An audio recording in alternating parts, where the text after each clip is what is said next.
रसिक श्रोत्यांना नमस्कार. आज आपण ऐकणार आहोत आधी डोकेदुखी द्या, मग औषध द्या. लेखिका सुधा मूर्ती.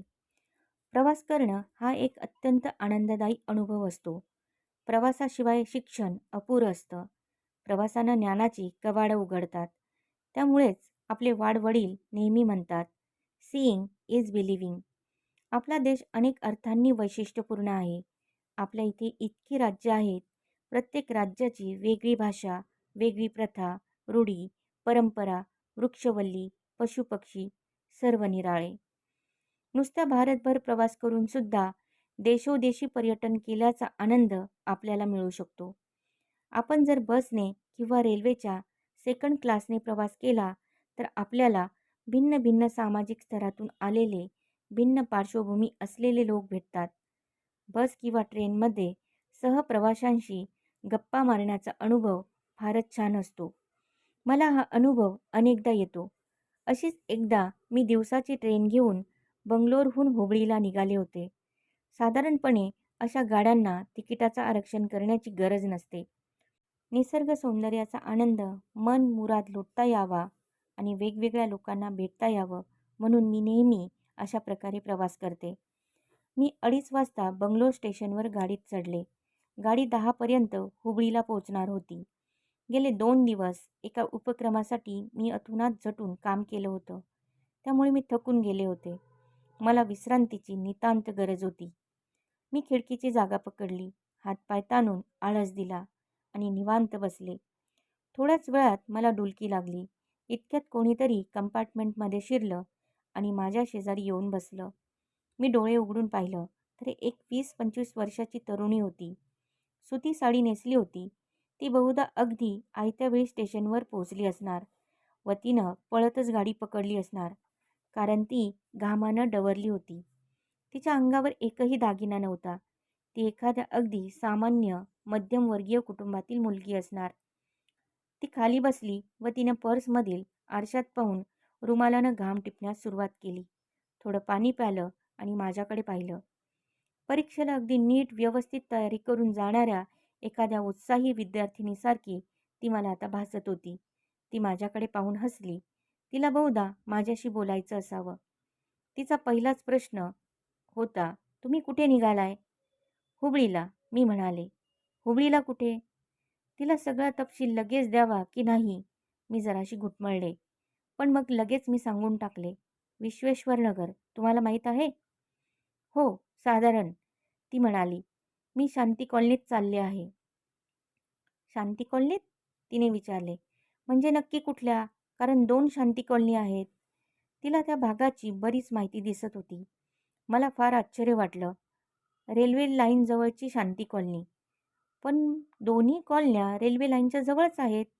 ही शांती कॉलनी उत्तरेला आहे की दक्षिणेला? तिने मला विचारलं. उत्तरेला आहे, मी म्हणाले. आता तिची उत्सुकता शमली असेल व तिला आणखी काही प्रश्न पडणार नाही व ती मला आता काही विचारणार नाही असं मला वाटलं, कारण मला विश्रांती घ्यायची होती. मी मुळात तशी मनमोकळ्या स्वभावाची आहे. वेगवेगळ्या लोकांशी बोलायला मला आवडतं. पण त्या दिवशी रेल्वेत मी फार दमले होते. कुणाशी गप्पा वगैरे मारायचा मूड अजिबात नव्हता. पण त्या मुलीला मात्र माझ्याशी बोलायचंच होतं. तुम्ही नोकरी करता का? तिनं विचारलं. आता ती आणखीही बरेच तपशील विचारणार हे लक्षात आल्यामुळे मी तिला घाईनं आधीच माझी सगळी माहिती पुरवून दिली. हो, मी कॉलेजात नोकरी करते. आता सुट्ट्या लागल्या आहेत. मी मूळची हुबळीचीच आहे म्हणून तिकडे निघाले आहे. यावर तरी तिचे समाधान होऊन ती गप्प बसेल असे मला वाटलं खरं. पण तो माझा गोड गैरसमज होता. अरे वा, तुम्ही प्राध्यापिका आहात तर? कुठले विषय शिकवता तुम्ही? जे लोक मुळातच बडबडे असतात त्यांना गप्पा मारायला कोणताही विषय चालतो. मात्र जे अबोल असतात ते एका शब्दात उत्तर देऊन बोलणं संपवतात.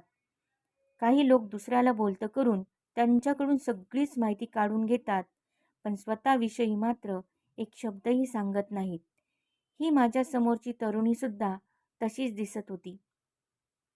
आता माझी झोप उडाली, कंटाळा पण पळून गेला. मी पण आता त्या संभाषणाच्या खेळात सहभागी व्हायचं ठरवलं. बघूया ही किती प्रश्न विचारते ते. मी ख्राइस्ट कॉलेजमध्ये कॉम्प्युटर सायन्स शिकवते आता तरी तिचे प्रश्न थांबतील असं मला वाटत होतं, पण ते खरं नव्हतं. "अरे वा, कॉम्प्युटर्स? आजकाल तर कॉम्प्युटर नाही असं ठिकाणच नसेल. पुढे कधीतरी असाही दिवस उजाडेल की ज्याला कॉम्प्युटरची माहिती नसेल त्याला अशिक्षित म्हणतील. तुम्हाला काय वाटतं?" वेगवेगळे प्रश्न विचारून मला पुन्हा पुन्हा संभाषणात ओढण्याच्या तिच्या कौशल्याचं मला नवल वाटत होतं. कॉम्प्युटरचं शिक्षण आपण नक्की कशाला म्हणतो त्यावर ते अवलंबून आहे. मी एखाद्या मॅनेजमेंट कन्सल्टंटसारखं तिला उत्तर दिलं. तिनं मात्र यावर लगेच भाष्य केलं. मला वाटतं शिक्षण आणि ज्ञान यात फार फरक आहे. नुसतं शिक्षण घेणे याचा अर्थ एखाद्या विषयाची माहिती करून घेणं, पण त्या विषयाचं ज्ञान आहे याचा अर्थ की जे काही आपण शिकलो ते नीट समजलं असा होतो. तुम्हाला माझी ही व्याख्या कशी वाटते? या मुलीला काय म्हणावं तेच आता मला कळेना. एव्हाना ट्रेन बंगलोर शहर सोडून बाहेर पडली होती व तुमकूरकडे निघाली होती. बाहेरचं दृश्य अत्यंत रमणीय होतं. पावसाळा नुकताच संपला असल्यानं तळी काठोकाठ भरली होती. हवा प्रसन्न होती. एसीची किंवा पंख्याची अजिबात गरज भासत नव्हती. शेतात स्त्री-पुरुष कामं करताना दिसत होते. गुरं चरत होती. आभाळाच्या पार्श्वभूमीवर पर्वतरांगा दिमाखात उभ्या होत्या. दुपार असूनही सूर्याचा ताप जाणवत नव्हता. ही मुलगी जर अशीच सतत बोलत राहिली तर प्रवासातील उरलेले 6 ते 7 तास कसे काय काढायचे असा मला प्रश्न पडला. मी दमले असून सुद्धा मला विश्रांतीची गरज आहे व मला थोडा एकांत हवा आहे हे तिला स्पष्टच सांगितलं तर? पण का कोण जाणे असं स्पष्ट सांगणं मला काही जमेना. ती इतकी निरागस दिसत होती. ती उत्साहाने नुसती सळसळत होती. तिच्या चेहऱ्यावर मनमोकळे भाव होते. उत्सुकता होती. माझ्या विद्यार्थ्यासारखीच ती दिसत होती. अखेर मी एक प्राध्यापिका होते. मी तिला असं कसं सांगणार? त्यामुळे मी नुसती हसले. हसणं ते प्रकृतीला चांगलं असतं हं. ती तरुण मुलगी शांततेचा भंग करत म्हणाली.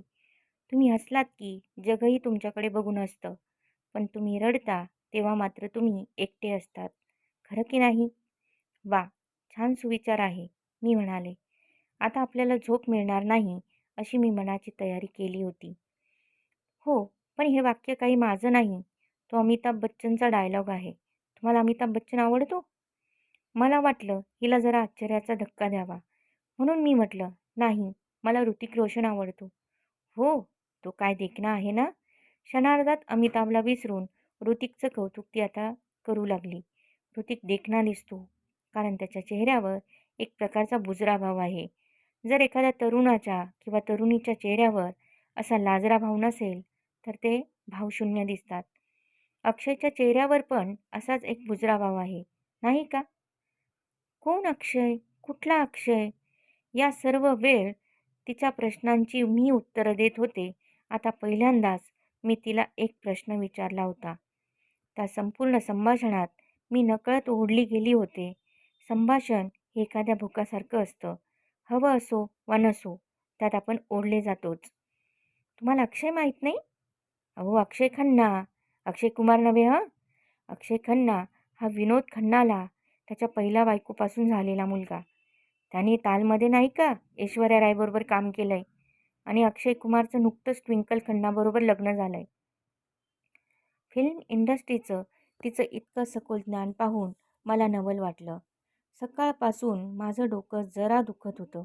ते आता परत खूप ठणकू लागलं. या सततच्या बोलण्यामुळे तर नसेल ना? मी नुसता एक प्रश्न विचारला तर त्यावर हिची एवढी बडबड. मग आता हुबळीला पोहोचेपर्यंत माझं काय होणार? तिथं मला काही काम करणं तरी जमेल का नाही?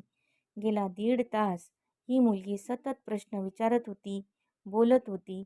माझं दुखणारं डोकं त्याचं साक्षीदार होतं. हे मात्र आता अति झालं. आता आपल्याला झोप हवी आहे असं तिला स्पष्टच सांगायचं असं मी ठरवलं. माझं डोकं आता इतकं ठणकत होतं की मी नकळत दोन्ही बोटांनी स्वतःचं कपाळ चोळलं. तुम्हाला बरं वाटत नाहीये का? तिनं काळजीनं विचारलं. हो, माझं डोकं सकाळी दुखत होतं, मी म्हणाले. तिच्या बडबडीनं माझी डोकेदुखी वाढल्याचं मी काही तिला बोलले नाही. मग तुमच्याकडे काही औषध आहे का? तिनं विचारलं. नाही. तिनं आपली बॅग उघडून आतून बामची बाटली काढून मला दिली. हे एक नवीन औषध आहे, निरंजना बाम. डोकेदुखीवर एकदम गुणकारी आहे. वापरल्यावर तुम्हाला एकदम ताजंतवानं आणि छान वाटेल. त्याचा सुवास पण छान आहे. त्यानं अंगदुखी पण थांबते हं. शिवाय चिकटपणाही नाही. हे आयुर्वेदिक औषध आहे. बाजारात मिळणाऱ्या इतर बामपेक्षा किंमत कमी आहे. पण हमखास गुण येतो. शिवाय जास्त खरेदीवर डिस्काउंटही मिळेल. ही सॅम्पलची बाटली आहे. आता माझी उत्सुकता वाढली. बाई, तू कुठे कामाला आहेस? मी विचारलं. मी निरंजना बामची सेल्स गर्ल आहे. ती हसून म्हणाली. खरंच, हसणं प्रकृतीसाठी नक्कीच चांगलं असतं. मी फक्त तिच्याकडे एकटक बघत होते.